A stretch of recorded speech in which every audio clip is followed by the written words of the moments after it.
गुजरात के राज्यपाल आचार्य देवव्रत जी, देश के रक्षा मंत्री श्रीमान राजनाथ सिंह जी, गुजरात के लोकप्रिय मुख्यमंत्री श्री भूपेंद्र भाई पटेल, गुजरात सरकार में मंत्री जगदीश भाई, अन्य मंत्रिपरिषद के सारे वरिष्ठ सदस्य, CDS general Ali Chauhan ji, chief of air staff air chief marshal BR Chaudhari, chief of naval staff admiral R Hari Kumar, chief of army staff general Manoj Pande, अन्य सभी महानुभाव, विदेशों से आए हुए सभी गणमान्य महानुभाव, देवी और सज्जनों,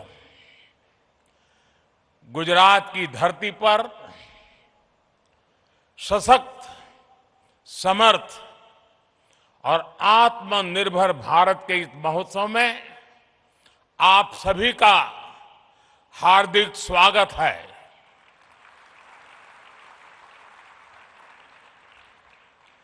देश के प्रधानमंत्री के रूप में आपका स्वागत करना ये जितना गौरवपूर्ण है, उतना ही गौरवपूर्ण इस धरती के बेटे के रूप में आप सबके स्वागत करने का भी मुझे गर्व है। डेफ एक्सपो 2022 का ये आयोजन नए भारत की ऐसी भव्य तस्वीर खींच रहा है जिसका संकल्प हमने अमृतकाल में लिया है। इसमें राष्ट्र का विकास भी है, राज्यों का सहभाग भी है। इसमें युवा की शक्ति भी है, युवा सपने भी हैं, युवा संकल्प भी है, युवा साहस भी है, युवा सामर्थ्य भी है। इसमें विश्व के लिए उम्मीद भी है, मित्र देशों के लिए सहयोग के अनेक अवसर भी हैं। साथियों, हमारे देश में डिफेंस एक्सपो पहले भी होते रहे हैं, लेकिन इस बार का डिफेंस एक्सपो अभूतपूर्व है। एक नई शुरुआत का प्रतीक है। ये देश का ऐसा पहला डिफेंस एक्सपो है जिसमें केवल भारतीय कंपनियां ही भाग ले रही हैं। केवल मेड इन इंडिया रक्षा उपकरण ही है। पहली बार किसी डिफेंस एक्सपो में भारत की मिट्टी से, भारत के लोगों के पसीने से बनी अनेक विध उत्पाद, हमारे ही देश की कंपनियां, हमारे वैज्ञानिक, हमारे युवाओं का सामर्थ्य आज हम लौह पुरुष सरदार पटेल की इस धरती से दुनिया के सामने हमारे सामर्थ्य का परिचय दे रहे हैं। इसमें 1300 से ज्यादा एग्जीबिटर्स हैं, जिसमें भारतीय उद्योग है,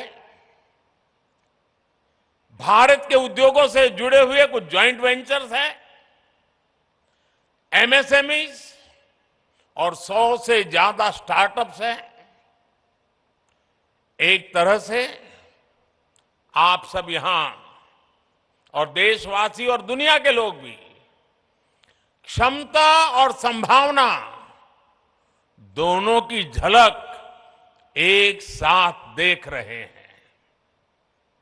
इन्हीं संभावनाओं को साकार करने के लिए पहली बार 450 से ज्यादा एमओयूज और एग्रीमेंट साइन किए जा रहे हैं।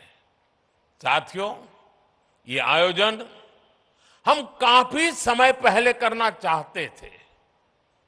गुजरात के लोगों तो भली भांति पता भी है, कुछ परिस्थितियों के कारण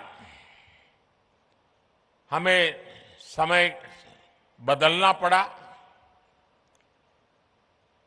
उसके कारण थोड़ा विलंब भी हुआ।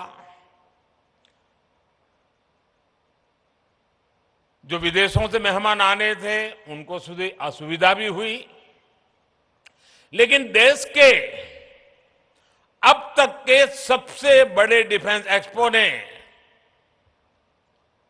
एक नए भविष्य का सशक्त आरंभ कर दिया है। मैं जानता हूं कि इससे कुछ देशों को असुविधा भी हुई, लेकिन बड़ी संख्या में विभिन्न देश सकारात्मक सोच के साथ हमारे साथ आए हैं। साथियों, मुझे खुशी है कि भारत जब भविष्य के इन अवसरों का आकार दे रहा है, तो भारत के 53 अफ्रीकन मित्र देश कंधे से कंधा मिलाकर हमारे साथ खड़े हैं।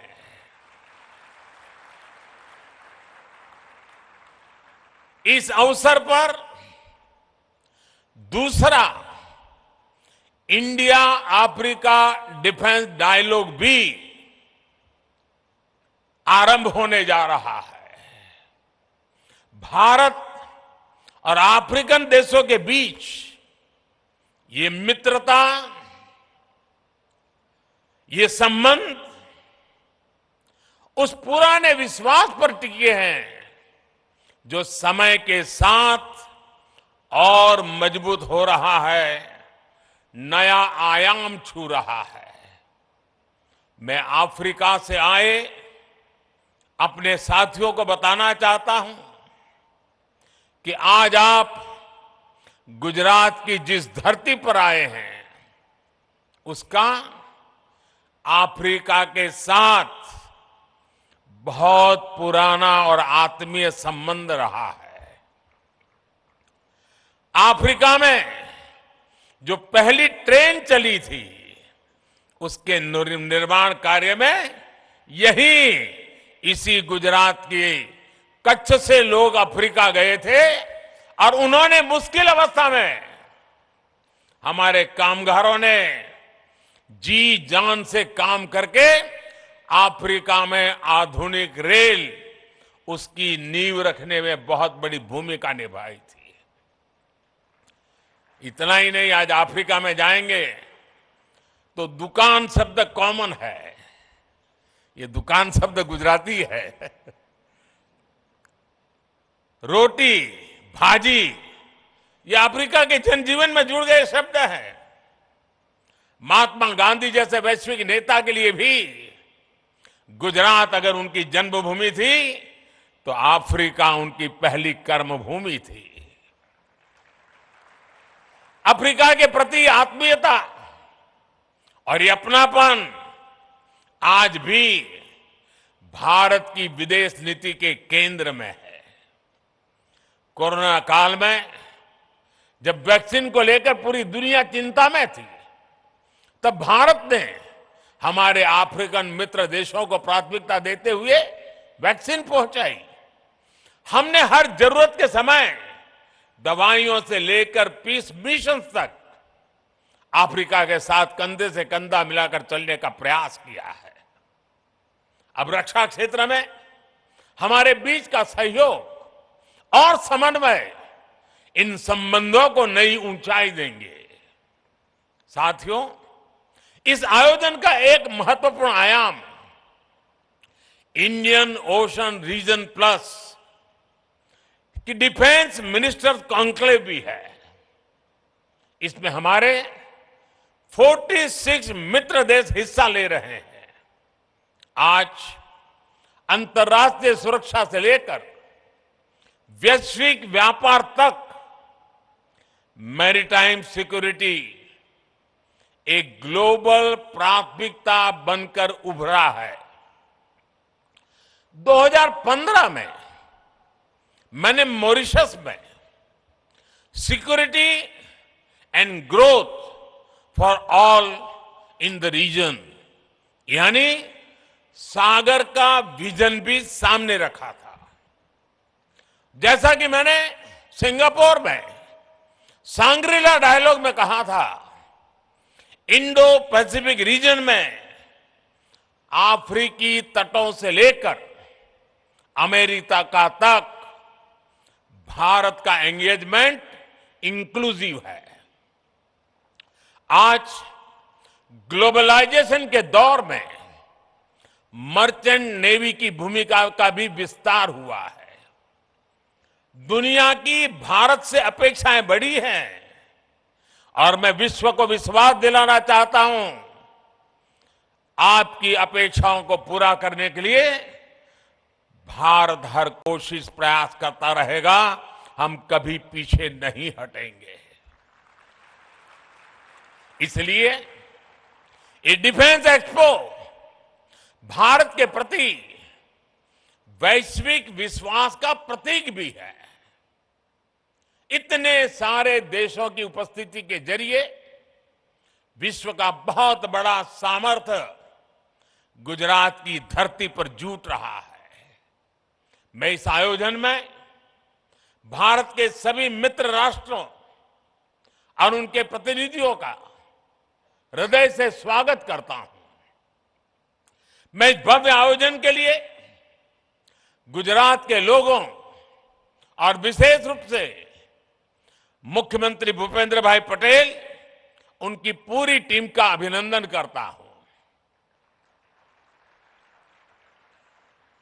देश और दुनिया में विकास को लेकर औद्योगिक सामर्थ्य उसे लेकर के गुजरात की जो पहचान है, आज इस डिफेंस एक्सपो से गुजरात की पहचान को चार चांद लग रहे हैं, एक नई ऊंचाई मिल रही है। आने वाले समय में गुजरात डिफेंस इंडस्ट्री का भी एक बड़ा केंद्र बनेगा। भारत की सुरक्षा और सामरिक सामर्थ्य में गुजरात का भी बहुत बड़ा योगदान देगा, ये मुझे पूरा विश्वास है। साथियों, मैं अभी स्क्रीन पे देख रहा था, डीसा के लोग उत्साह से भरे हुए थे, उमंग और उत्साह नजर आ रहा था। डीसा एयरफील्ड का निर्माण भी देश की सुरक्षा और उस क्षेत्र के विकास के लिए एक महत्वपूर्ण उपलब्धि है। डीसा अंतर्राष्ट्रीय सीमा से केवल 130 किलोमीटर दूर है। अगर हमारे फोर्सेस, विशेषकर हमारी वायुसेना डीसा में होगी तो हम पश्चिमी सीमा पर किसी भी दुस्साहस का और बेहतर ढंग से जवाब दे पाएंगे। डीसाना भाइयों बहनों, તમને હું ગાંધીનગરથી અનેક અભિનંદન પાઠવું છું। હવે તો ડીસા વાસણનો બનાસકાંઠા પાટણ જિલ્લાનો સિતારો ચમકી રહ્યો છે। इस एयरफील्ड के लिए गुजरात की ओर से साल 2000 में ही डीसा के ये जमीन दी गई थी। जब यहां मैं मुख्यमंत्री था तो मैं लगातार इसके निर्माण कार्य के लिए प्रयास करता था। तत्कालीन केंद्र सरकार को, उस समय जो सरकार थी, उनको बार बार मैं समझा रहा था इसका महत्व क्या है। इतनी सारी जमीन दे दी, लेकिन 14 साल तक कुछ नहीं हुआ। और फाइलें भी ऐसी बना दी गई थी, ऐसे सवालिया निशान डाले गए थे कि मुझे वहां पहुंचने के बाद भी सही तरीके से सही चीजों को प्रस्थापित करने में भी टाइम गया। सरकार आने के बाद हमने डीसा में ऑपरेशनल बेस बनाने का फैसला लिया और हमारी सेनाओं की अपेक्षा आज पूरी हो रही है। मेरे डिफेंस के साथी जो भी चीफ ऑफ डिफेंस साहब बने, हर किसी ने मुझे हमेशा इस बात की याद दिलाई थी और आज चौधरी जी के नेतृत्व में ये बात सिद्ध हो रही है। जितना अभिनंदन डीसा को है उतना ही अभिनंदन मेरे एयरफोर्स के साथियों को भी है। ये क्षेत्र अब देश की सुरक्षा का एक प्रभावी केंद्र बनेगा। जैसे बनासकांठा और पाटन, उसने अपनी एक पहचान बनाई थी। वो पहचान थी बनासकांठा पाटन गुजरात में सौर शक्ति, सोलर एनर्जी का केंद्र बनकर उभरा है। वही बनासकांठा और पाटन अब देश के लिए वायु शक्ति का भी केंद्र बनेगा। साथियों, किसी भी सशक्त राष्ट्र के लिए भविष्य में सुरक्षा के मायने क्या होंगे, स्पेस टेक्नोलॉजी इसका एक बहुत बड़ा उदाहरण है। मुझे बताया गया है कि तीनों सेनाओं द्वारा इस क्षेत्र में विभिन्न चुनौतियों की समीक्षा की गई है, पहचान की गई है। हमें इनके समाधान के लिए तेजी से काम करना होगा। मिशन डिफेंस स्पेस देश के प्राइवेट सेक्टर को भी अपने सामर्थ्य दिखाने का अवसर देगा। स्पेस में भविष्य की संभावनाओं को देखते हुए भारत को अपनी इस तैयारी को और बढ़ाना होगा। हमारी डिफेंस फोर्सेस को नए इनोवेटिव सॉल्यूशंस खोजने होंगे। स्पेस में भारत की शक्ति सीमित न रहे और इसका लाभ भी केवल भारत के लोगों तक ही सीमित न हो, ये हमारा मिशन भी है, हमारा विजन भी है। स्पेस टेक्नोलॉजी भारत की उदार सोच वाली स्पेस डिप्लोमेसी की नई परिभाषा को गढ़ रही है, नई संभावनाओं को जन्म दे रही है। इसका लाभ कई अफ्रीकन देशों को, कई अन्य छोटे देशों को हो रहा है। ऐसे 60 से ज्यादा विकासशील देश हैं जिनके साथ भारत अपनी स्पेस साइंस को साझा कर रहा है। साउथ एशिया सैटेलाइट इसका एक प्रभावी उदाहरण है। अगले साल तक आसियान के 10 देशों को भी भारत के सैटेलाइट डेटा तक रियल टाइम एक्सेस मिलेगा। यहां तक कि यूरोप और अमेरिका जैसे विकसित देश भी हमारे सैटेलाइट डेटा का उपयोग कर रहे हैं। इस सब के साथ ही ये एक ऐसा क्षेत्र है जिसमें समुद्री व्यापार से जुड़ी अपार संभावनाएं हैं। इसके जरिए हमारे मछुआरों के लिए बेहतर आय और बेहतर सुरक्षा के लिए रियल टाइम सूचनाएं मिल रही हैं। हम जानते हैं कि स्पेस से जुड़ी इन संभावनाओं को अनंत आकाश जैसे सपने देखने वाले मेरे देश के युवा साकार करेंगे, समय सीमा में साकार करेंगे और अधिक गुणवत्ता के साथ साकार करेंगे। भविष्य को गढ़ने वाले युवा स्पेस टेक्नोलॉजी को नई ऊंचाई तक ले जाएंगे। इसलिए ये विषय डिफेंस एक्सपो की एक महत्वपूर्ण प्राथमिकता है। गुजरात की इस धरती से डॉक्टर विक्रम साराभाई जैसे वैज्ञानिक की प्रेरणा और गौरव भी जुड़ा हुआ है। वो प्रेरणा हमारे संकल्पों को नई ऊर्जा देगी। और साथियों, आज बात जब डिफेंस सेक्टर की बात होती है, फ्यूचर वॉरफेयर की बात होती है, तो इसकी कमान एक तरह से युवाओं के हाथ में है। इसमें भारत के युवाओं को उनके इनोवेशन और रिसर्च की भूमिका बहुत बड़ी है। इसलिए ये डिफेंस एक्सपो भारत के युवाओं के लिए उनके फ्यूचर की विंडो की तरह है। साथियों, रक्षा क्षेत्र में भारत इंटेंट, इनोवेशन और इम्प्लीमेंटेशन के मंत्र पर आगे बढ़ रहा है। आज से 8 साल पहले तक भारत की पहचान दुनिया के सबसे बड़े डिफेंस इंपोर्टर के रूप में होती थी। हम दुनिया भर से माल खरीदते थे, लाते थे, पैसे देते रहते थे। लेकिन न्यू इंडिया ने इंटेंट दिखाया, इच्छा शक्ति दिखाई और मेक इन इंडिया आज रक्षा क्षेत्र की सक्सेस स्टोरी बन रहा है। पिछले 5 वर्षों में हमारा रक्षा निर्यात, हमारा डिफेंस एक्सपोर्ट 8 गुना बढ़ा है। दोस्तों,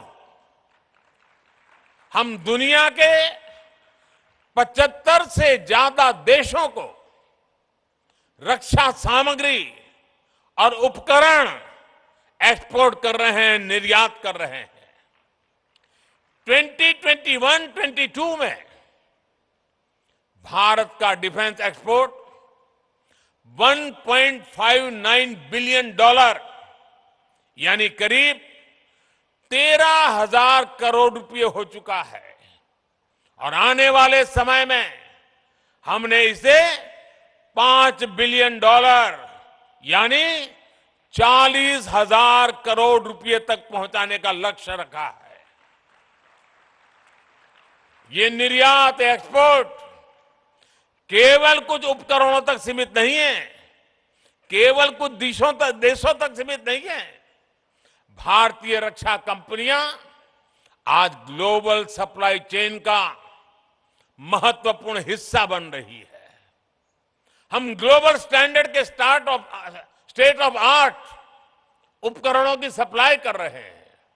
आज एक और कई देश भारत के तेजस जैसे आधुनिक फाइटर जेट में दिलचस्पी दिखा रहे हैं, तो वहीं हमारी कंपनियां अमेरिका, इजरायल और इटली जैसे देशों को भी रक्षा उपकरणों के पार्ट सप्लाई कर रही है। साथियों, हर भारतीय को गर्व होता है जब वो सुनता है कि भारत में बनी ब्रह्मोस मिसाइल अपनी कैटेगरी में सबसे घातक और सबसे आधुनिक मानी जाती है। कई देशों के लिए ब्रह्मोस मिसाइल उनकी पसंदीदा चॉइस बनकर उभरी है। साथियों, भारत की टेक्नोलॉजी पर आज दुनिया भरोसा कर रही है, क्योंकि भारत की सेनाओं ने उनकी क्षमताओं को साबित किया है। भारत की नौसेना ने आईएनएस विक्रांत जैसे अत्याधुनिक एयरक्राफ्ट कैरियर को अपने बेड़े में शामिल किया है। ये इंजीनियरिंग का विशाल और Virat masterpiece Cochin shipyard limited के स्वदेशी तकनीक से बनाया गया है।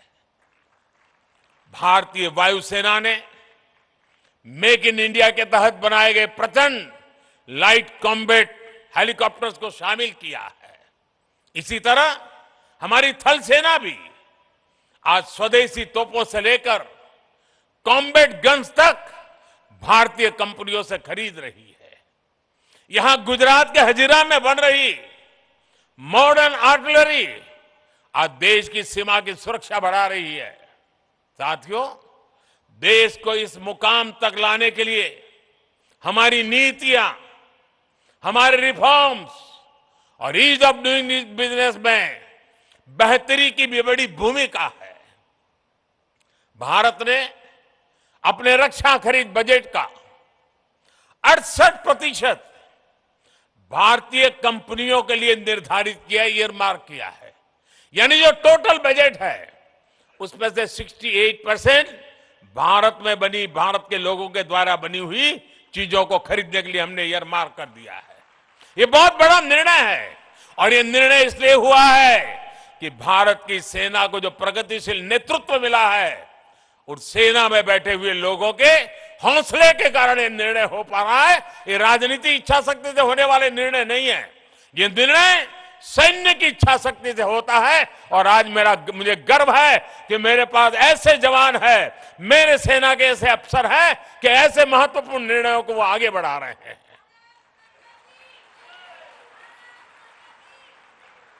इसके अलावा हमने डिफेंस सेक्टर को रिसर्च और इनोवेशन के लिए, स्टार्टअप इंडस्ट्री और एकेडमिया के लिए खोला। 25% रिसर्च बजट हमने बाहर जो एकेडमिया है, नई पीढ़ी है, उनके हाथ में सुपुर्द करने का साहसपूर्ण निर्णय किया है। और मेरा भरोसा मेरे देश की युवा पीढ़ी में है।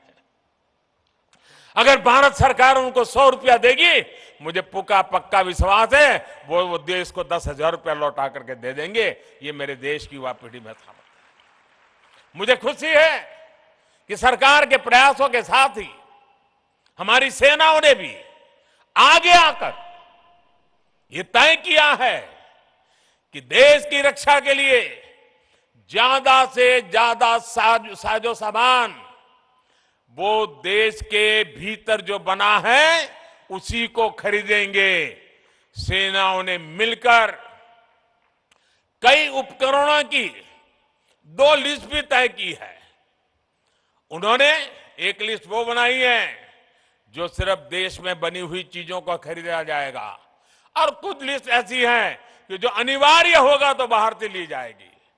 आज मुझे खुशी है, मुझे बताया गया आज कि उन्होंने उसमें 101 और चीजें नई आज जोड़ दी हैं जो सिर्फ भारत में बनी हुई चीजें ली जाएगी। ये निर्णय आत्मनिर्भर भारत के सामर्थ्य को भी दिखाते हैं और देश के जवानों का अपने देश के सैन्य साजो सामान को लेकर बढ़ रहे भरोसा का प्रतीक भी है।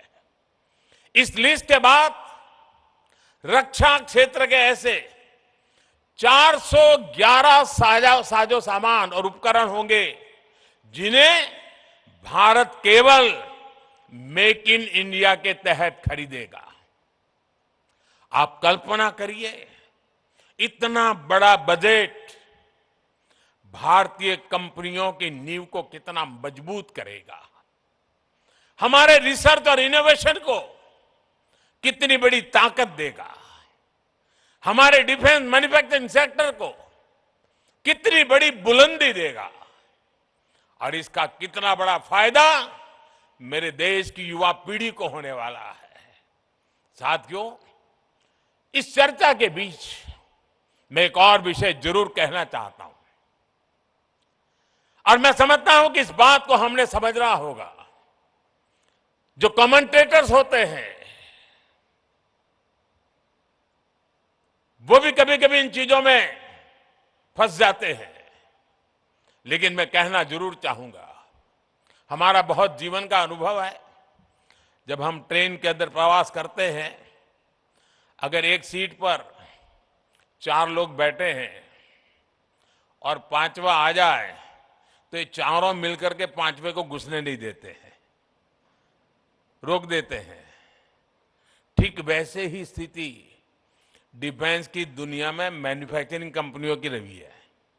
दुनिया की डिफेंस सप्लाई के क्षेत्र में कुछ एक कंपनियों की जो मोनोपोली चलती है,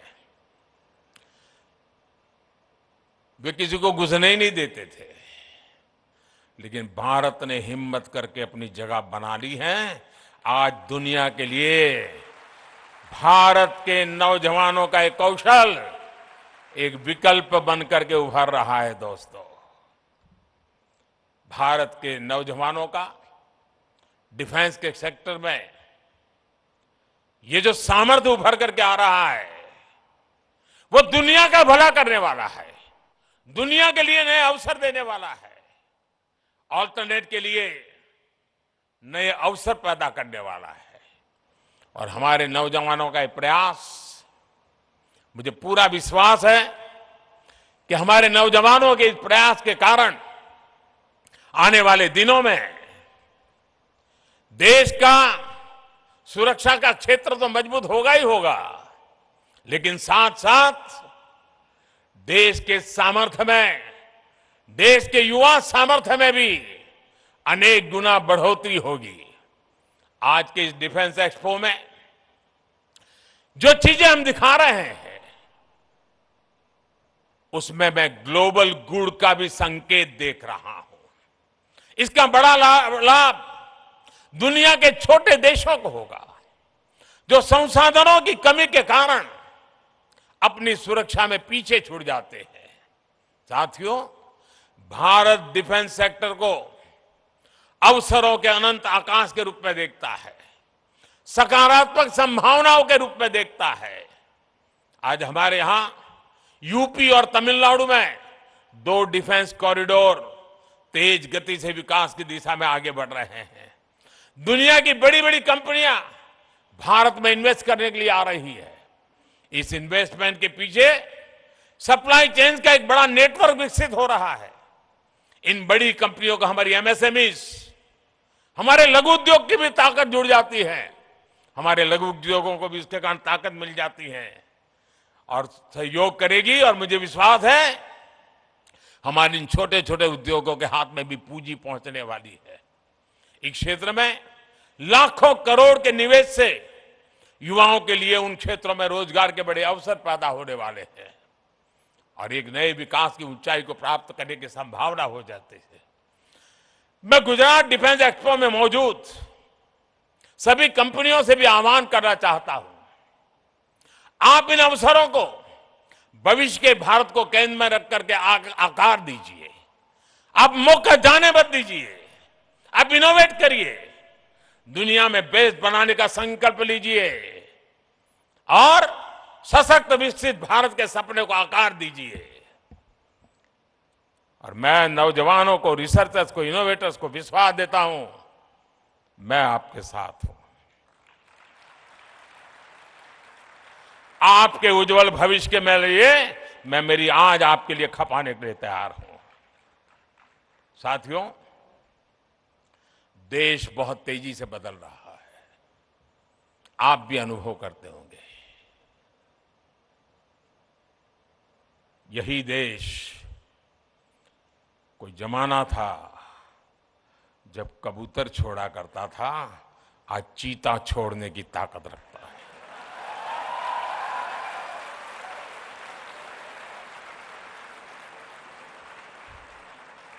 इस सामर्थ्य के साथ घटनाएं छोटी होती हैं लेकिन संकेत बहुत बड़े होते हैं। शब्द सरल होते हैं लेकिन सामर्थ्य अपरंपार होता है। और आज भारत की युवा शक्ति, भारत का सामर्थ्य विश्व के लिए आशा का केंद्र बन रहा है। और आज का ये डिफेंस एक्सपो उसी का एक रूप लेकर के आपके सामने प्रस्तुत है।